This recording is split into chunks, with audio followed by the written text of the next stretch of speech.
What's good, guys? Welcome back to Ron's Rides. Welcome back to the channel, and welcome back to another video where I'm here at Daytona International Speedway, home of NASCAR, and I'm actually out here with my 2019 Kia Stinger. I know with this being a Maserati and Alfa Romeo based channel, you guys kind of flipped your script when I traded in my Ghibli, which I had for about 4 years, and got the Stinger. And that was a big controversial move, and I did a 6-month review of this car. And I want to do a full year review of this car to let you guys know how good it really is. Now, what's ironic is when I did have that Ghibli, Doug DeMuro, the big Maserati critic, ripped on the Ghibli. The criticisms were crazy.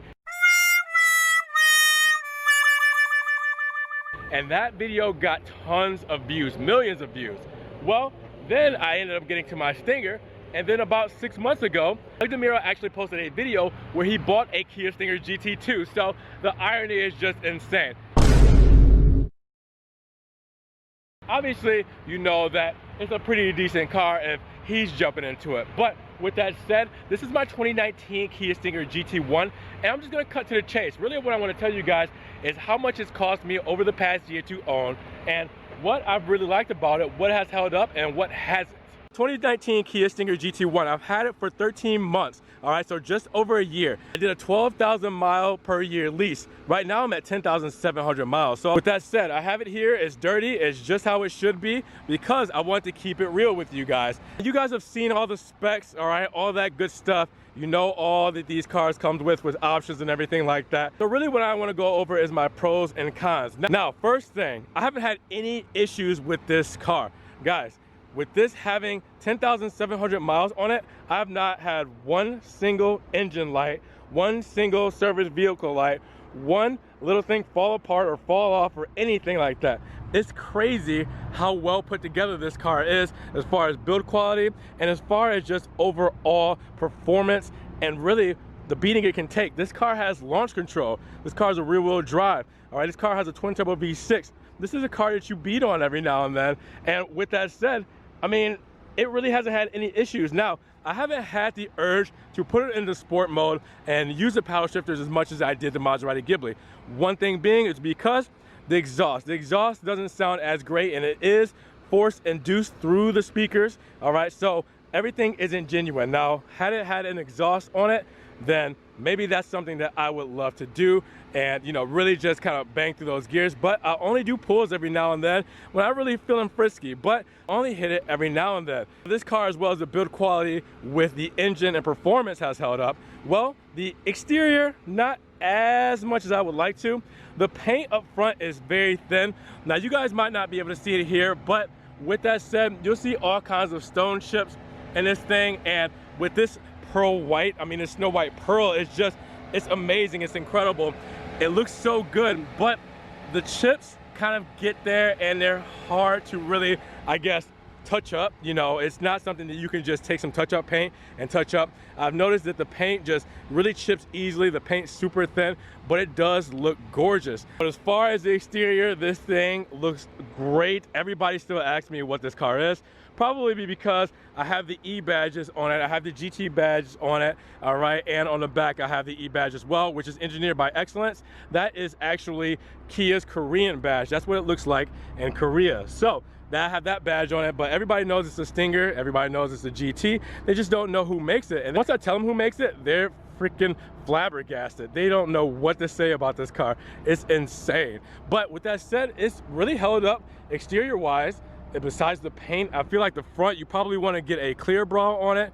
You guys know that I got rear-ended, $2,100 of damage on that. So that part was on me, or not necessarily my fault, but that's specific to my case, all right? And then I have a doorknob ding on this side. I swear, I park in the back, I can still get people to park next to me. You guys might not be able to see it, but there it is, there it is. Can you guys see it? Yeah, it sucks. Anyways, I mean, everything else has held up really well. The wheels, the tires, I mean, it's no complaints. Now let's talk about the interior. I mean, really wear and tear.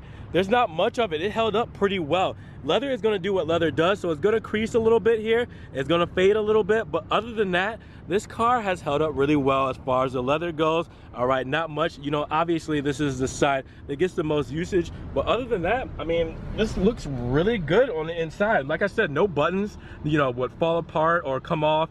Nothing would break. Nothing would kind of, you know, I guess, just fade or peel or anything like that. The interior really just held up the test of time. Now, you guys do know that I do have a rattle up here where the door sill is, and that is a clip at the top that has been broken. Now, that's something that I don't necessarily hear all of the time, but when I do hear it, it does get a little annoying, but I've been so lazy I haven't fixed it. That was one of the things that happened right out the gate. But other than that, no issues, as you guys can see.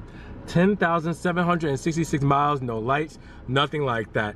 It's just, there's not much to say, but it's done a great job being a Stinger, you know? I mean, and other than that, I think that the 2020 and 2021, which is gonna be a refresh, is gonna have some upgrades and tweaks compared to this 2019 model. But with that said, guys, I have no complaints here. I love using this every day. I love stuff like the cooled seats, which I need on a day like this, like the auto hold mode. All right, start, stop, you guys know I'm not a fan about that. You know, the wireless charger, I love using that. Biggest gripe about the interior of this car is the gear select. The gear shifter here is just, it's not as appealing as a GT2, which has the electric stick shifter, and it looks a lot better. It looks kind of more like a Mercedes shifter. And we can't not talk about the miles per miles on this thing. Now, obviously it doesn't have that roaring exhaust, but it does its best to kind of give you that feeling that you're really just ripping through these gears. Now, it doesn't just do that with force-inducing exhaust noise through the speakers, but it actually moves. This car, you guys already know, performs. I've done a launch control video in it. I've really ripped it, driven this thing. It's so fast. I mean, with a 4.70 to 60, same as my Ghibli, I'm not mad at that. A top speed of 168 miles per hour. My Ghibli was 177. I'm not mad at that. I mean, this thing really kicks. It really just takes itself seriously when you put it in sport mode, when you have it in manual mode, and when you're going through these paddle shifters. It really just comes alive. And I do love that when I do decide to step on this thing, I'm not disappointed. And I almost forgot to mention, I haven't had any electrical issues as well. Nothing with my infotainment or nothing with the odometer, nothing with all the technology that is packed into cars these days has really given me any problems with this Stinger. It's really kind of basic as far as the technology and what it does, especially with the GT1. The GT2 has a little bit more technology, but it does everything that I need it to do, and it does it well. So who's to complain about that? So while we're back here, we probably should hear what this twin turbo V6 sounds like, right? Let's crank it up.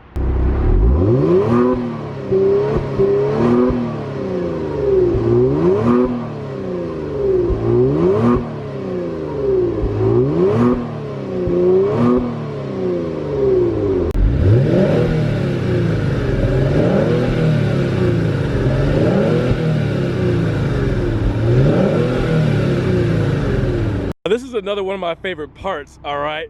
The trunk space. You guys have seen me on my social media. If you follow me on Snapchat or Instagram, you've seen me put a 55-inch TV in here. You've seen me put a 63-inch mirror in here. You guys have seen me post this stuff, and really, it does the job. I mean, it's so practical. This is so easy to work. To take this off if I want to make room for things like plants. I've done that with landscaping. That's really easy to do. The seats are really easy to fold down. And speaking of folding down the seats, we might as well just do it instead of talking about it. Lever here, same on the other side. Pull down, and just like that, you have all that extra space. I mean, I'll put furniture in here like a dresser from IKEA, you know, so it comes in different pieces and it's long. I mean, this is so practical, and the hatchback look just really looks dope in my opinion. I think that it just really serves its purpose. Now, the biggest gripe I have about this, well, it needs to be a power liftgate and power close. There's no power for this. I have to pull it down physically and pull. All right, that's the only thing. The convenience stops there. That's where I would probably rank this, you know, in a couple of points down, take a couple of points off. But other than that, this hatchback design is just really sexy, but at the same time, really practical and makes sense. Now, the big thing you're wondering is maintenance. Well, let's talk about running costs of this thing in general. You have to do premium fuel. That is recommended, but it's not necessarily required. Now, me, I mean, normally morality-wise, I'm gonna put what's recommended in this car for optimal performance, and so I can keep it running for as long as I can, as good as it will perform. So I put premium fuel in this. Now with the pandemic going on, obviously, you know, gas went down, so it's hard to really say what I've spent in fuel, especially with only driving at 10,000 miles. But with that said, the fuel economy is a little rough, 19 miles in the city. So with that said, it's going to go through fuel a little bit, and with it being premium fuel, that's really gonna be your biggest gripe on the maintenance, because I got an oil change on this thing. My first oil change after 6,000 miles, all right, was $47 for the oil change, tire rotation, and the filters. Now they do a synthetic blend at the dealership,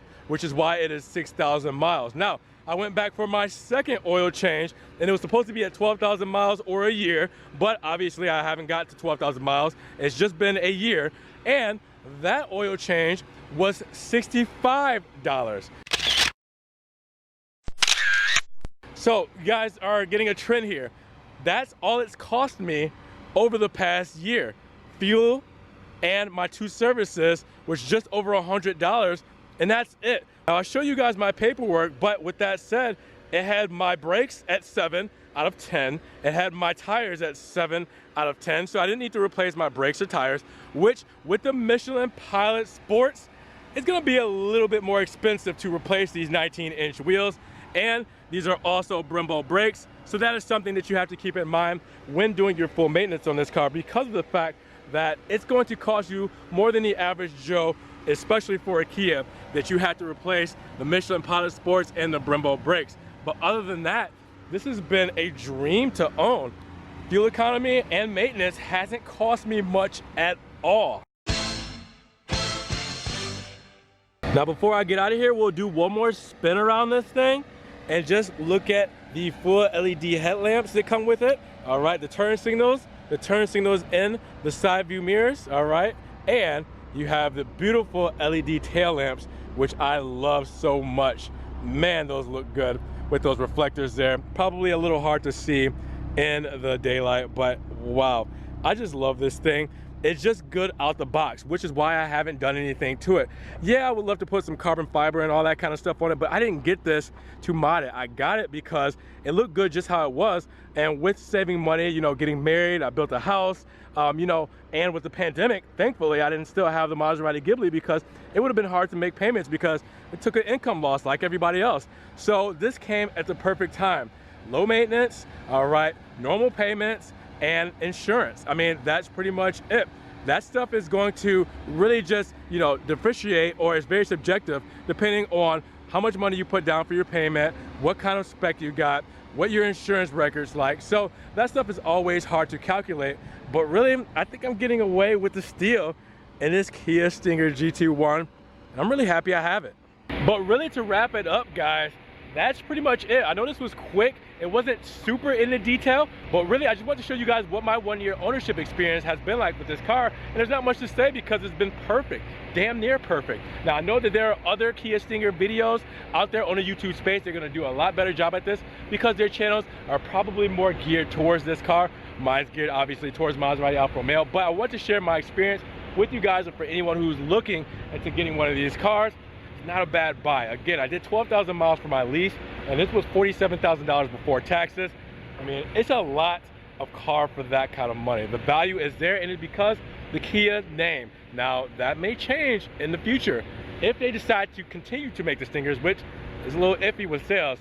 The name might boost up the price because people are looking at Kia in a different light now. Just to wrap it up, really, my gripes is the thin paint. I mean, the paint all around could be a little bit better quality so it doesn't chip and fade. Also, the power tailgate, I wish there was a power tailgate. Not really much there. And the build quality, I mean, I have one rattle and that's it. So really, everything has been good. No check engine lights, no service vehicle lights. All right, my tires and brakes are still doing great. Everything is working, build quality is fine. I mean, there's really not much else to say about this, but it's great. If you guys enjoyed my 1-year Stinger review, make sure you give it a thumbs up. Give it a thumbs up, helps get it up in the rankings.